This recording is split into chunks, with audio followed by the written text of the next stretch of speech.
से हम चलते हैं ट्रैक पर।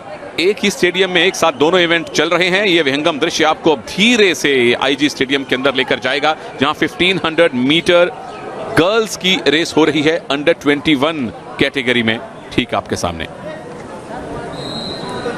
Remember 3 3/4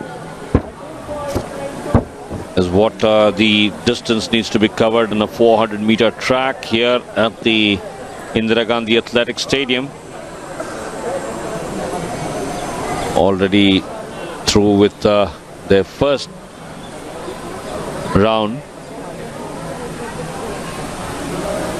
completing the second, and current leader Delhi girl Chanda. और इस तरह की रेसेस में आप अमूमन इनर लेन में ही दौड़ते हैं ताकि कम से कम आपको डिस्टेंस कवर करना पड़े, लेन डिसएडवांटेज कम से कम ना हो। लेकिन अभी तो शुरुआत हुई है इस रेस की। इससे पहले हमने बॉयज अंडर 21 1500 मीटर फाइनल देखा था। यहां आप एक बात ये तय करके चलते हैं कि जो लीडर है, जो आगे चल रहा है, आप उससे ज्यादा पीछे ना हो। और कई बार हम देखते हैं कि आखिरी 30-40 मीटर में नंबर 2 या नंबर 3 पर चलने वाले दौड़ने वाले जो एथलीट हैं वो एकदम से स्प्रिंट लगाते हैं। तो जितना करीब आप रहेंगे लीडर के, उतना बाद में फायदा मिलेगा। Well, the leading bunch has broken away. 3 girls up front, and they are definitely going to be among the medals. That's what they would be hoping for, and that distance between them and the next bunch, next pair of 2 is ever increasing. And even that leading bunch is now spreading out as Chanda takes the field right through the final bend into the back straight. Will hope to take the bell. Chanda of Delhi, Ankita of Uttarakhand biting at her heels, just a step and a half. और number 3 पर महाराष्ट्र की दुर्गा प्रमोद देओरे फिलहाल चल रही हैं। Number 1 और 2 एक साथ हैं।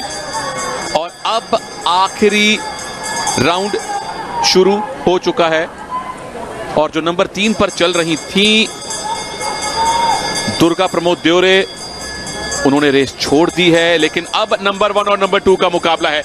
इस बंच के पीछे जो दूसरा बंच है वो कम से कम 80 मीटर पीछे है। तो जो अब टक्कर होने वाली है वो गोल्ड और सिल्वर के लिए होने वाली है। और इस टक्कर में 2 एथलीट शामिल हैं। नंबर 1 पर चंदा चल रही हैं, उनके बाद अंकिता है उत्तराखंड की। ब्रॉन्ज मेडल के लिए भी कंपटीशन बहुत कम रह गया है, क्योंकि नंबर 3 पर जो एथलीट दौड़ रही हैं वो 100 मीटर पीछे हैं। उनके पीछे जो नंबर 4 हैं वो कम से कम 40 मीटर पीछे हैं। तो सही मायने में जब आखिरी 100 मीटर आएगा, देखना पड़ेगा कि क्या अंकिता स्प्रिंट करेंगी या नंबर 182 चंदा दिल्ली से जो हैं वो गोल्ड मेडल लेकर जाएंगी। Ravi, Chanda in blue and Ankita in black, and here's what the Uttarakhand girl fires into the final straight, and there she starts taking the lead as she is running away towards the finish. So Ankita did the waiting roll to perfection and will take the girls under 21 gold medal for Uttarakhand. 801 Ankita ने gold जीता है और चंदा को आखिरी 60 metre में उन्होंने पराजित किया है, जो लगातार लीड कर रही थी। इसी बात की हम चर्चा कर रहे थे कि आप लीडर के जितना करीब हैं उतना फायदा रहता है, ताकि अंत में जाकर अपनी रिजर्व एनर्जी का इस्तेमाल करें। और अंकिता ने वही किया। उत्तराखंड से 1500 मीटर गर्ल्स अंडर 21 रेस में gold medal. Mubarak. Waited behind the leader, the front runner Chanda, right until the 2 runners came together into the final straight, and that stretch was where she